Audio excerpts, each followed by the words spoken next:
السلام علیکم جی، welcome back to my YouTube channel. پچھلی ویڈیو میں ہم نے 10 سیکنڈ سیکس کا جو تھوڑا سا انٹروڈکشن دیکھا تھا اور یہ دیکھا تھا کہ یہ جو ایسے ہے اس کا سٹرکچر کیا ہے، اور یہ دیکھا تھا کہ کیسے سائنٹسٹس نے اینیمل فیمیل کی جو خصوصیات ہیں ان کو اٹھا کے ہیومن فیمیل کے ساتھ جوڑ دیا ہے، اور اس سے وہ اپنے آپ پہ تو فخر کرتے ہیں اور ہیومن فیمیل کو ڈیگریڈ کرتے ہیں۔ آج اس کو فردر ڈسکس کریں گے۔ آج کا لیکچر آپ کو لٹریچر کا لیکچر کم اور بائیولوجی کا زیادہ لیکچر لگے گا۔ اس کی وجہ یہ ہے کہ آج کے لیکچر میں سیکشول ریپروڈکشن کا جو ٹاپک ہے وہی زیر بحث رہے گا، کیونکہ ہسٹوریکلی ہم نے دیکھا ہے، جب ہم نے فیمنزم پڑھا، فیمنزم کی ہسٹری پڑھی، تو آپ کو معلوم ہوگا کہ ایک بہت ہی مشہور و معروف بائیولوجسٹ چارلز ڈارون،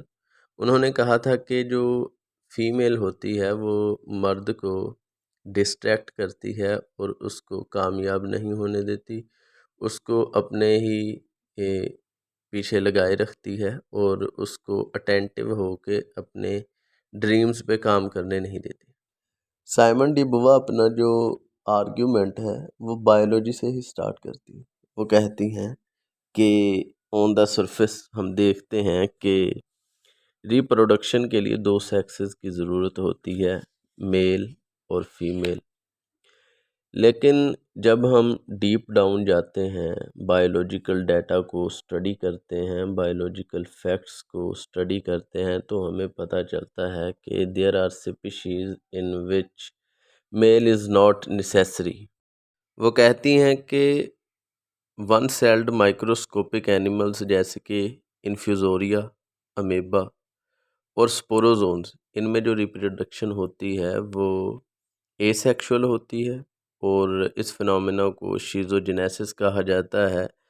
اور اس میں جو سیل ہوتا ہے وہ اپنے آپ کو ایک یا ایک سے زیادہ سیلز میں ڈیوائیڈ کر لیتا ہے، اور ایسے نیو انڈیویجولز وجود میں آ جاتے ہیں۔ اسی طرح بلاسٹوجینیسس کا ایک پروسیس ہے جو کہ فریش واٹر ہائیڈرا میں، جو کہ ایک مائکروسکوپک اینیمل ہے، اس میں پایا جاتا ہے، اور اس پروسیس میں ہائیڈرا کی برڈز علیحدہ ہو جاتی ہیں اس کے جسم سے، اور وہ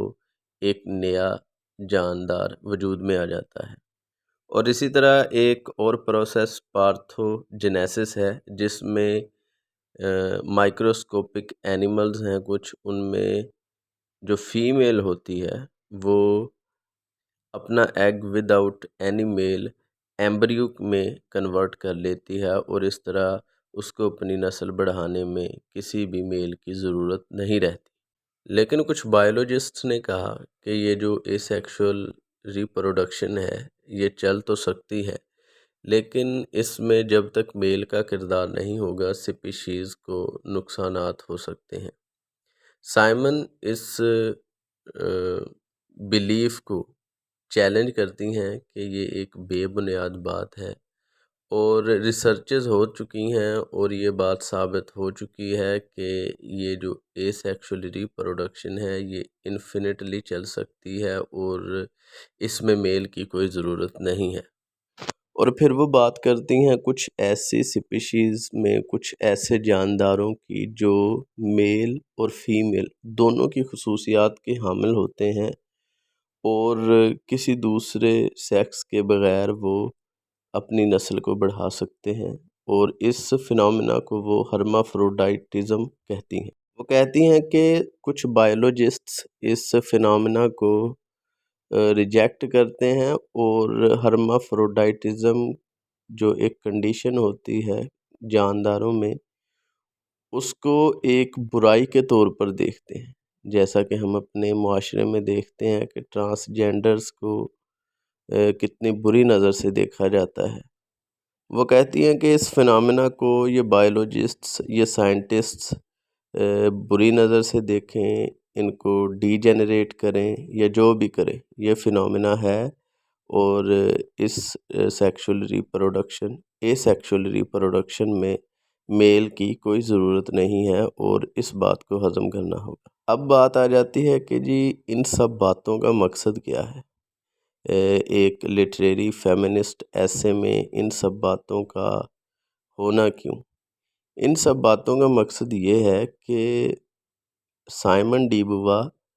سیکشولیٹی پہ بات کر رہی ہیں، جو کہ فیمیل اور میل کے ساتھ جو نوشنز لوگوں نے اٹیچ کی ہیں ان کو انہوں نے ڈی بنک کرنا ہے۔ یہ بھی ایسے کا سٹارٹ ہے۔ اب اس کے بعد جو ہمارا سیکشن سٹارٹ ہوگا اس میں ہم گریک فلاسفرز کو ڈسکس کریں گے جنہوں نے فیمیلز کے اباؤٹ ہوائی باتیں کی ہیں اور ان کی بے بنیاد باتوں کو وہ فردر ایکسپوز کریں گی، اور پھر آگے چل کر فیمیل اور میل کے لیے ایک ایکول فوٹنگ سائمن ڈی بووا بنا کے پیش کریں گی، اور ایسے کے اینڈ پہ ہم دیکھیں گے کہ میل اور فیمیل ایکول بھی ہیں اور ایک دوسرے کے لیے ضروری بھی ہیں، اور ان کا جو ایک دوسرے پہ انحصار ہے اس کے بغیر سپیشیز کی ارتقاء بھی نامکمل رہتی ہے۔ آج کے لیے اتنا ہی، انشاءاللہ فردر ڈسکشن ہم اگلی ویڈیو میں کریں گے۔ اوکے جی، اللہ حافظ۔